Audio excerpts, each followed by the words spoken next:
हाँ बच्चों, तो गॉसिस थ्योरम का लास्ट एप्लीकेशन है। अभी हमने 2 एप्लीकेशन पढ़ लिए। अगला एप्लीकेशन है, अब हम एक थिन इन्फानाइट चार्ज सीट लेने वाले हैं। थिन है, इन्फानाइट है, चार्ज्ड है। 3 नाम आप याद रखना। थिन है, इन्फानाइट है और चार्ज्ड है। इन्फानाइट से मतलब उसके जो एक्सपेंशन है वो अप टू इन्फानाइट तक है। चार्ज सीट है, उसकी वजह से हम क्या निकालने वाले हैं, किन्हीं 2 पॉइंट्स पर इलेक्ट्रिक फील्ड इंटेंसिटी निकालने वाले हैं। कंसीडर करो आपके पास एक इन्फानाइट चार्ज सीट है, ठीक है बच्चे। अब मेरे पास एक नोटबुक है, Saint Paul senior secondary school. तो मैं ऐसा मानता हूं कि ये चार्ज सीट है। कैसी सीट है बेटा, ये चार्ज सीट है और ये अप टू इन्फानाइट तक फैली हुई है। ये तो खैर फाइनाइट है, लेकिन आप इमेजिन करिए ये अप टू इन्फानाइट तक फैली हुई है, एक चार्ज सीट है, ठीक है ना। अब मैं क्या करूंगा, मैं इस चार्ज सीट की वजह से किन्हीं 2 पॉइंट्स पर, इस पर चार्ज फैला होगा, पॉजिटिव चार्ज हो सकता है, नेगेटिव हो सकता है। इस चार्ज सीट की वजह से मुझे क्या निकालना होगा, किसी एक पॉइंट P पर या फिर किसी एक पॉइंट Q पर, जो कि इससे परपेंडिकुलर डिस्टेंस R पर होंगे। वहां पर मैं क्या निकालूंगा, वहां पर मैं निकालूंगा बेटा इलेक्ट्रिक फील्ड इंटेंसिटी। क्या निकालने वाला हूं, इलेक्ट्रिक फील्ड इंटेंसिटी निकालने वाला। समझे बात ना। एक थिन इनफाइनाइट चार्ज सीट होगी, उससे एक आउटवर्ड माने नॉर्मल डिस्टेंस R पर, परपेंडिकुलर डिस्टेंस R पर पॉइंट P होगा। इधर भी एक परपेंडिकुलर डिस्टेंस R पर पॉइंट Q होगा। वहां पर मैं क्या निकालूंगा, एक इलेक्ट्रिक फील्ड इंटेंसिटी निकालूंगा, ठीक है ना बेटा। चलो बनाते हैं इनफाइनाइट चार्ज सीट।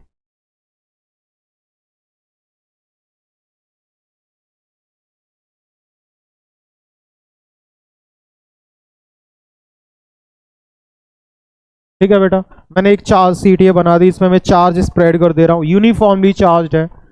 इस पॉजिटिव चार्ज का जो डिस्ट्रीब्यूशन है वो कैसा है बेटा, वो यूनिफॉर्मली डिस्ट्रीब्यूटेड है।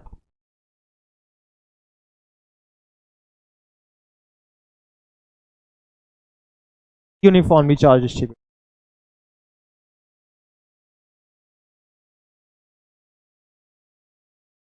क्या ये बात बेटा आपको क्लियर हो गई। इस सीट पर पॉजिटिव चार्ज है, यूनिफॉर्मली डिस्ट्रीब्यूटेड है।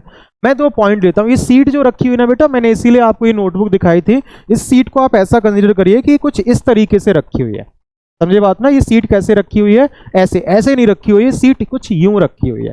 बात समझ में आ गई ना। ये सीट कुछ यूं है। अब इस सीट से एक आर सेपरेशन पर इधर, एक आर सेपरेशन पर दूसरी तरफ, ठीक है ना। हम 2 पॉइंट लेते हैं बेटा, और वो पॉइंट है हमारे P और Q। क्या पॉइंट है बेटा, P और Q पॉइंट। मैं एक पॉइंट इधर लेता हूं, यहां पे लेता हूं, और एक पॉइंट कहां ले रहा हूं बेटा, यहां पे ले रहा हूं। और ये जो पॉइंट्स हैं बेटा, ये जो हमारे पॉइंट्स हैं वो पॉइंट्स हमारे P और Q हैं, जो कि सीट के मिड से R सेपरेशन पर है। यहां से यहां का सेपरेशन कितना है बच्चे, R है। वैसे ही यहां से यहां तक का सेपरेशन कितना है, वो भी R है। क्या ये बात बेटा आपको समझ में आ गई। ये हमने 2 पॉइंट ले लिए, P और Q पॉइंट ले लिए, और यहीं पर हमको क्या निकालना है बेटा, यहीं पर हमको निकालना है इलेक्ट्रिक फील्ड इंटेंसिटी। क्या निकालना है बेटा हमने यहाँ पे, इलेक्ट्रिक फील्ड इंटेंसिटी। ये पॉइंट हमारा P हो गया, ये पॉइंट हमारा क्या हो गया बेटा, Q। यहाँ पे P है और यहाँ पर पॉइंट हमारा क्या है, Q है। इन 2 पॉइंट्स पर हमको क्या निकालना है, इलेक्ट्रिक फील्ड इंटेंसिटी। अब जैसा कि हमने पहले 2 एप्लीकेशन में किया, या फिर गॉस थ्योरम का प्रूफ करते वक्त किया, हमें जिस पॉइंट पर इलेक्ट्रिक फील्ड इंटेंसिटी निकालना होता है, हमें गॉसियन सरफेस इमेजिन करते हैं। और गॉसियन सरफेस कुछ ऐसी होनी चाहिए ताकि वो पॉइंट्स उस सरफेस पर लाई करें, ताकि ये पॉइंट्स उस सरफेस पर लाई करें।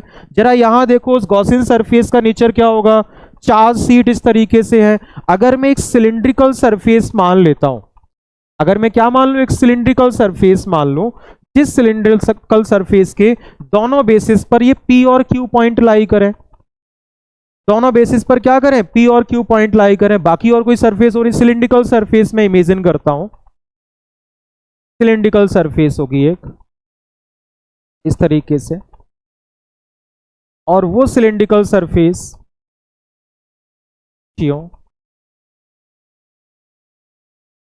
के बेसिस पर ये P और Q दोनों पॉइंट क्या कर रहे हैं बच्चे, लाई कर रहे हैं। उसके बेस पर ये दोनों P और Q पॉइंट क्या कर रहे हैं, लाई कर रहे हैं। मैंने क्या मान लिया, ये एक सिलिंड्रिकल सरफेस हो गई। क्या सरफेस हो गई बेटा, ये एक सिलिंड्रिकल सरफेस हो गई। तो ये पेनिट्रेट करके ऐसे जा रहा है, इतना चार्ज, चार्ज का जो पोर्शन है वो भी इतना ही कवर अप करके जा रहा है। मैंने एक सिलेंड्रिकल सरफेस ले ली, इसमें एक बेस एरिया ये हो गया, एक बेस एरिया ये हो गया, ये लेफ्ट वाला पार्ट हो गया, ये राइट वाला पार्ट हो गया, ये एक सरफेस एरिया कर्व वाला हो जाएगा। जरा इनके एरिया वेक्टर्स और इलेक्ट्रिक फील्ड इंटेंसिटी उन पर्टिकुलर एरियाज पर कैसी होगी उसे मार्क करता है। समझे बात ना। चार्ज सीट हमारी कैसी थी, पॉजिटिव थी, पॉजिटिवली चार्ज सीट थी, और पॉजिटिव सीट की वजह से इलेक्ट्रिक फील्ड लाइंस कैसी होती है, रेडियली आउटवर्ड होती है। देखो इधर होंगी radially outward electric field lines, वैसे ही इस तरफ भी रहने वाली है radially outward electric field lines. समझे बात ना। जब मैं इन बेस एरियाज पर देखता हूं, मैं यहां देखता हूं, यहां पे ये बेस एरिया, इसका एरिया वेक्टर किधर हो जाएगा बेटा, एरिया वेक्टर एन कैप इधर होगा, और इलेक्ट्रिक फील्ड इंटेंसिटी की डायरेक्शन भी यहां पर क्या हो जाएगी बेटा, इलेक्ट्रिक फील्ड इंटेंसिटी डायरेक्शन भी क्या हो जाएगी बेटा, वो भी कुछ इसी तरफ हो जाएगी इलेक्ट्रिक फील्ड इंटेंसिटी, क्योंकि फील्ड लाइंस कैसी जाएंगी, रेडियली आउटवर्ड जाएंगी, तो ई भी कुछ ऐसे ही हो गया। बात समझ में आ गई बेटा। इलेक्ट्रिक फील्ड इंटेंसिटी भी इधर हो गया, और दोनों के बीच में एंगल क्या बन रहा है, 0 डिग्री बन रहा है। किस किस के बीच में, इलेक्ट्रिक फील्ड इंटेंसिटी का यूनिट वेक्टर और एरिया का एरिया वेक्टर, दोनों के बीच में थीटा क्या हो गया, 0 डिग्री हो गया। समझे बात ना। सिमिलरली जब आप यहां देखते हैं, इलेक्ट्रिक फील्ड इंटेंसिटी की डायरेक्शन क्या रहने वाली है, ये रेडियली आउटवर्ड, और जो एरिया वेक्टर होगा, एरिया वेक्टर एन कैप, वो भी कैसे होगा, सरफेस से नॉर्मल होगा। मींस दोनों कैसे हैं, पैरेलल है, और जब दोनों पैरेलल है तो यहां पर भी इन दोनों के बीच का थीटा क्या हो गया बच्चे, 0 डिग्री हो गया। बात समझ में आ गई ना। दोनों बेसिस पर इलेक्ट्रिक फील्ड इंटेंसिटी और सरफेस का एरिया वेक्टर दोनों कैसे हैं, एक दूसरे से पैरेलल चल रहे हैं, मींस दोनों के बीच का जो एंगल हो गया वो क्या हो गया, 0 डिग्री। अब जरा बात करते हैं कर्व सरफेस एरिया की। किसकी बात करें, कर्व सरफेस एरिया। चार्ज कैसे जा रहा बेटा, फील्ड लाइंस कैसे जा रही थी, या तो इस तरफ चल रही थी या फिर इस तरफ चल रही थी।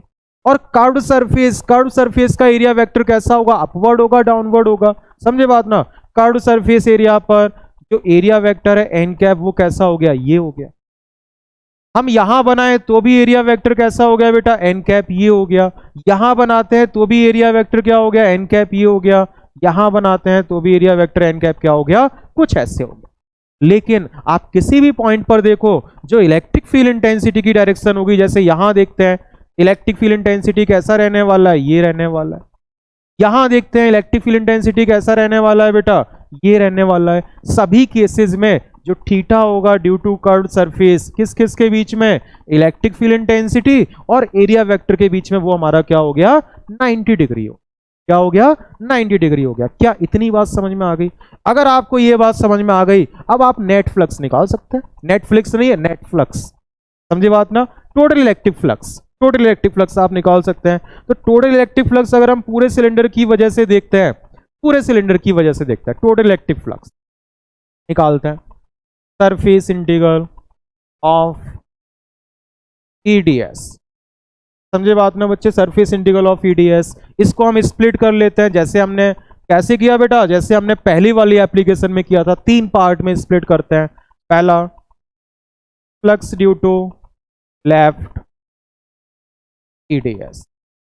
समझे बात ना, flux due to left plus electric flux due to right, वो भी हमारा क्या हो जाएगा बच्चे, ईडीएस हो जाएगा। तीसरा, electric flux due to curved, electric flux due to curved, और वो भी हमारा क्या हो गया बच्चे, ईडीएस। क्या ये बात आपको समझ। अब जरा देखो इनके एंगल्स की बात करते हैं। ये अभी वेक्टर फॉर्म में लिखे हुए हैं, मैं इसको अगर कॉस के टर्म में लेके आता हूं, डॉट प्रोडक्ट है, तो मैं क्या लिखूंगा बेटा, मैं लेफ्ट में इलेक्ट्रिक फील्ड इंटेंसिटी और सरफेस का जो एरिया वेक्टर है, एंगल कितना बन रहा है, 0 डिग्री बन रहा है। मीन्स मैं उसको क्या लिखूं, ईडीएस कॉस 0। राइट वाले में भी मैं क्या लिखूंगा बच्चे, राइट वाले में सरफेस इंटीग्रल कर रहा हूं मैं, इसका क्या हो जाएगा बेटा, ईडीएस कॉस 0। क्या ये बात समझ में आ गई। और कर्व्ड वाला एंगल क्या हो जाएगा बेटा, 90 हो जाएगा। क्या हो जाएगा, 90 हो जाएगा। जैसे ही 90 होगा, 90 है,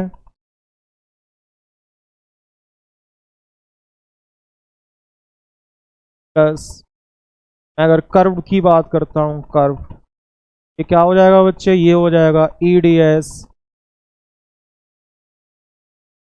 cos 90, और cos 90 क्या होता है, 0 होता है। cos 90 क्या होता है बच्चे, 0 होता है। ये पूरा टर्म क्या हो गया, कैंसिल हो गया। ये किसके बराबर आ रहा है बेटा, ये टोटल फ्लक्स के ही तो बराबर आ रहा है। ये किसके बराबर आ रहा है, टोटल फ्लक्स, मतलब फाई ई के ही तो बराबर चल रहा है, फाई ई के बराबर। अब जरा देखो इसको, जितना बेस एरिया यहाँ लेफ्ट में है उतना ही बेस एरिया कहां पर है बेटा, राइट में है। जितनी इंटेंसिटी यहां होगी, क्योंकि ये भी आर सेपरेशन पर है, ये भी आर सेपरेशन पर है, दोनों बराबर ही तो होंगे। ईडीएस लेफ्ट पोर्शन का, ईडीएस राइट पोर्शन का, ये दोनों क्या हो जाएंगे बेटा, बराबर हो जाएंगे। मतलब हम इनको क्या लिख सकते हैं, 2EDS लिख सकते हैं। क्या लिख सकते हैं बच्चे हम इसको लिख सकते हैं 2EDS। क्या लिख सकते हैं बच्चे, 2EDS।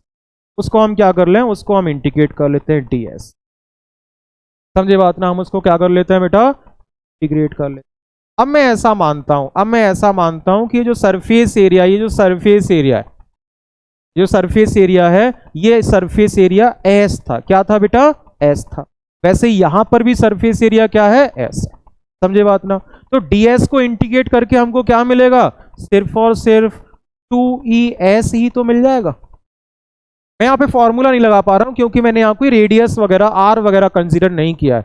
अगर यहाँ पे मैं कोई आर कंसीडर करता तो फिर यहाँ पर मैं फॉर्मूला लगा। मैं सिर्फ और सिर्फ सरफेस ले रहा हूँ, 2ES, सरफेस एरिया S ले रहा हूं, जो किसके बराबर है, जो कि फाई ई के बराबर है। किसके बराबर है बच्चे, फाई ई के बराबर है। और किसके बराबर आ गया बेटा, वो 2ES के बराबर आ गया। किसके बराबर आ गया, 2ES के बराबर। अब देखो इलेक्ट्रिक फ्लक्स को और हम क्या लिख सकते हैं, Q/ε0। इसके बराबर आ गया 2ES के बराबर। इलेक्ट्रिक फ्लक्स क्या होता है, गॉस थ्योरम के अकॉर्डिंग Q/ε0। और Q को हम क्या लिख सकते हैं, हमने ऐसा माना था कि इसकी सरफेस चार्ज डेंसिटी क्या है बेटा, सरफेस चार्ज डेंसिटी, इसकी जो सरफेस चार्ज डेंसिटी है वो है सिग्मा। वो क्या है बेटा, सिग्मा है। जब सरफेस चार्ज डेंसिटी सिग्मा है, सिग्मा क्या होता है, charge upon surface area. Charge की जगह हम क्या लिख सकते हैं, सिग्मा इंटू सरफेस एरिया, ऐसा लिख सकते हैं ना।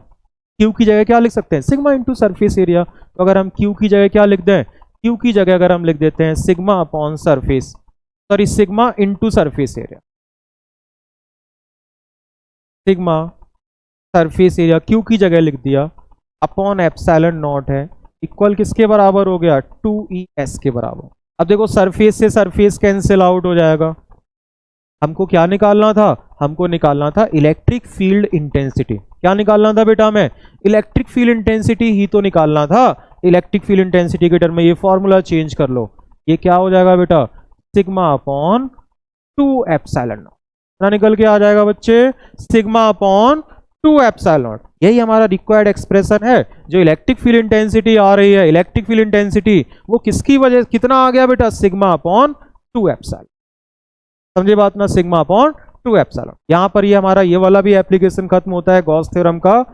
हमने क्या निकाल लिया, इलेक्ट्रिक फील्ड इंटेंसिटी निकाल लिया due to thin infinite charge sheet. किसकी वजह से बेटा, हमने थिन इनफाइनाइट चार्ज सीट की वजह से इलेक्ट्रिक फील्ड इंटेंसिटी निकाल लिया। बात समझ में आ गई बच्चे। मुझे उम्मीद है कि आप सभी बेहतर ढंग से पढ़ रहे होंगे, आपको ये टॉपिक समझ में आ रहे होंगे। यदि आपको कहीं पर भी कोई छोटा सा भी डाउट हो, यदि आप एटा शहर में हैं, आप ऑफलाइन आ सकते हैं, आप मुझसे डाउट क्लियर कर सकते हैं। अगर आप बाहर हैं कहीं, तो आप कमेंट बॉक्स में उन डाउट्स को जरूर मेंशन करें।